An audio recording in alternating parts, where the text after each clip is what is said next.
Hey guys, welcome back to my channel. So today I have a speed drawing for you, and it's a first for my channel. I am doing a digital speed drawing. Yay!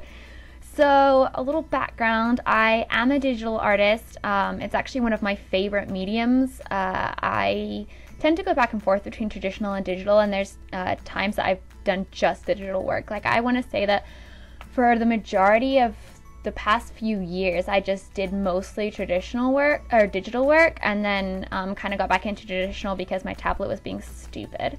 And I do have another tablet, and I finally got around to reinstalling it like a couple months ago, and then I just still haven't been doing any digital work. And then the other day I was just like, I kind of want to do something digital because then I can sit in my living room and watch Doctor Who, but I can also record it, and also I can make something for Comic-Con because I'm going to be at Fort Collins Comicon this year, which is the first year, and it's my first time exhibiting at a convention. I'm super excited, but I don't have like any art for it, so yeah, I was like, all the birds, one stone, so yeah.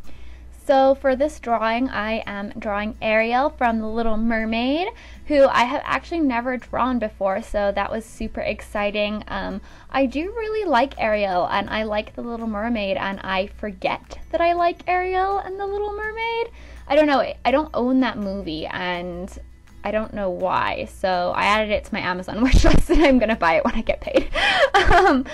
But yeah, and I don't know, I was just feeling inspired to draw Ariel because I was watching, I think it was like Bailey's Disney vlogs and at D23, and she got Ariel shoes, or no, there were Ariel shoes. I don't know, there was something with Ariel, and I was like, Ariel's so cool, I want to draw Ariel, so I drew Ariel. But a little bit about my digital process. I'm using Photoshop CC, and the tablet that I'm using is a Wacom Intuos 5. The way I work digitally tends to be kind of like, there's not really any rhyme or reason to it. I'm very disorganized, and I think that just comes from the way that I work traditionally. But I feel like I found a process that works for me, so I just stick to it. So the process that I used for this picture, so I sketched the image on just like a tan background, and I do use a lot of the tools in Photoshop to adjust my sketches. I move things around, I change the size of things using the lasso tool and the transform tools, and I flip it around to check the proportions, and this time I actually ended up liking the flipped around version better anyway, so that's the one I went with. And then I went ahead and on a separate layer I blocked in the colors, and for the colors I actually color picked them from an image of Ariel, as you saw, and then I paint those in on a layer that is set to color, just to kind of get the base colors in over the sketch. And I also, for like the hair, I added in another layer of multiply, which like makes it darker basically. So I just kind of use various layer modes to get the colors blocked in, and then I merge it all together, and I usually work on, I'll create new layers, and then I tend to merge them together as I go. So I don't want to say that I work on one layer because I don't, because I like to be able to go back if I mess something up, but I do frequently merge down the layers, and there's not really a whole lot of rhyme or reason to my layers. I don't really like name them or anything.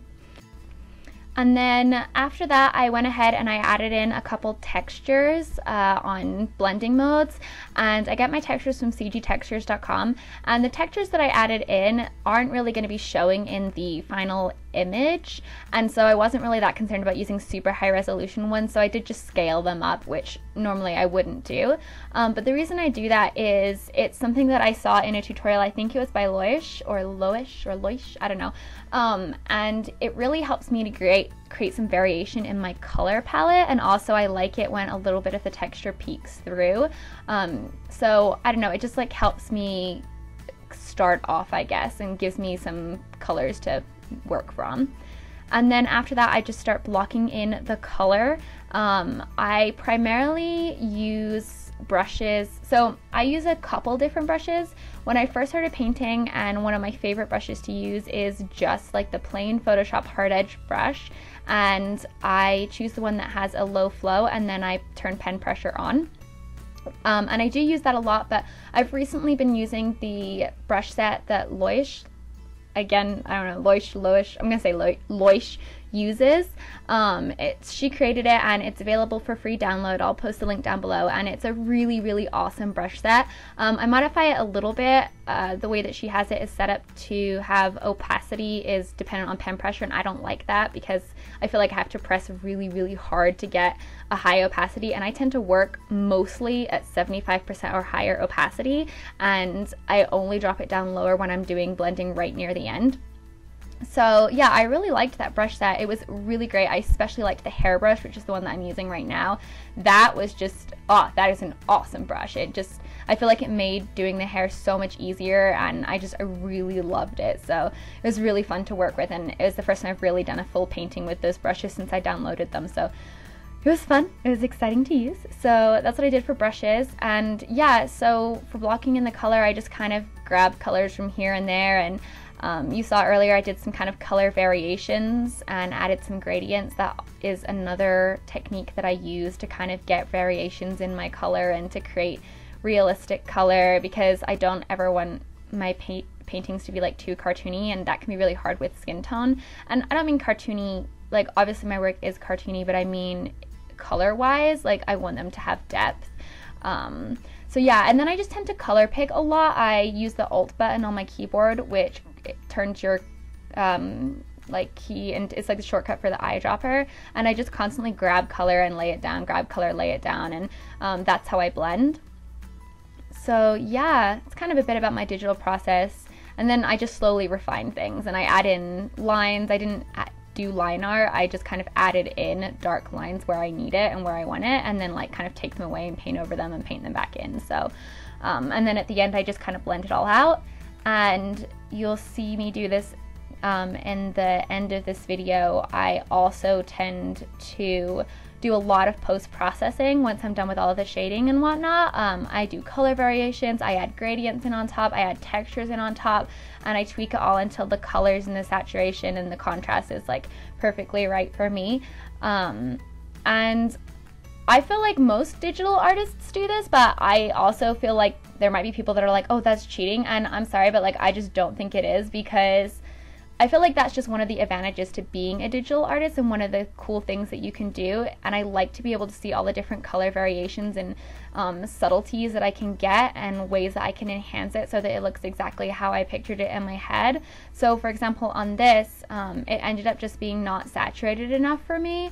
And so I edited that, and I was happy with how it turned out. So yeah, I hope no one thinks that's cheating. I don't, so. Yeah, so that's kind of everything I have to say about the picture, I guess. Let's see, it's been a while since I've uploaded a video. I did upload a vlog recently, but before that it was a couple weeks, and basically I was out of town on vacation with my family, and then things have just been really, really busy. Like I said, I'm preparing for for Fort Collins Comicon, and I also start school again in like a week, not even, like Monday, like next Monday I start school, and I don't know no, I'm not prepared, I just can't. So it's gonna be interesting doing YouTube and school at the same time. I mean, I've done it before, but my YouTube channel wasn't, like, when there were like 50 subscribers watching me, I was like, okay, if I don't get a video up this week, it's not a big deal. But now there's like 9,000 of you, and I'm just like, no, I need to get a video up, like the pressure, it's real. I just like don't want to disappoint you guys, but I think it'll be good. I have a schedule, I have so many ideas, and honestly, a lot of the time it's just the editing that kills me. I'm not a fast editor, and I hate editing. And I hate editing the videos where I talk, because I just talk forever and I have to cut out so much. Like, it's ridiculous. So I actually think there will be a lot more digital paints on my channel coming up, simply because I can do those anywhere. Like when I'm working on a traditional speed paint, to have my camera set up, I can really only do it at home. Whereas if I'm working on a digital like paint, I can record while I'm at school. So yeah, that's definitely something that you guys might see a little bit more, which speaking of, I do want to address something about my channel. My channel is not a watercolor only channel. It has never meant to be a watercolor only channel. That's just something that I really, really love, and so it's something that I do, and that's what my tutorials have been on, because that's the thing that I feel like I'm most experienced in. Although I do intend to do other tutorials eventually, but right now I'm focused on my watercolor 101 series. But if you watch like my channel trailer, like I've always intended to be an art channel with you know, other things thrown in, you know, sometimes vlogs, sometimes challenges, sometimes like Q&As, that kind of stuff, with a primary focus on art.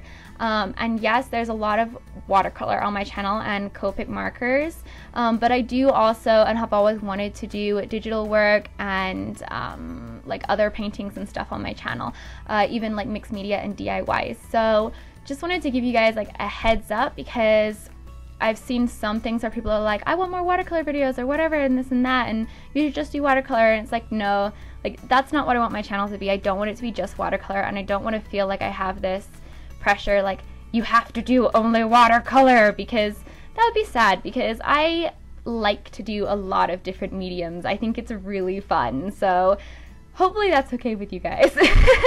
Let me know if it's not. But I think that like most of my subscribers like seeing the variation in content. I know that I like seeing different mediums and not all the same things, so, but don't worry, I will always upload watercolor videos. And yeah, that's kind of that. But it's been the reason I haven't done a digital one before now is I couldn't find a recording software that worked well, and then I found this, which is awesome, but it's also really expensive. I used the 30-day trial. It's the Camtasia Recorder. I'm using the free trial right now because I wanted to test it out, and it's awesome, and now I really want to buy it, but it's like $300, so yeah. If anyone knows of a good alternative to that recorder that's like free or not $300, please tell me, because all the other ones just like slowed down my computer so much, or like the resulting video sucked, so yeah. I don't know, that's pretty much it. I don't really have anything else to say, but I hope that you liked this video. Let me know if you like digital work and if you like Ariel, because I think she's sassy and awesome and has great hair, and I want to be a redhead, so yeah. But that's pretty much it. This is the finished picture. I hope that you guys like it. Thanks so much for watching my channel, and as always, have a great rest of your day. Bye guys!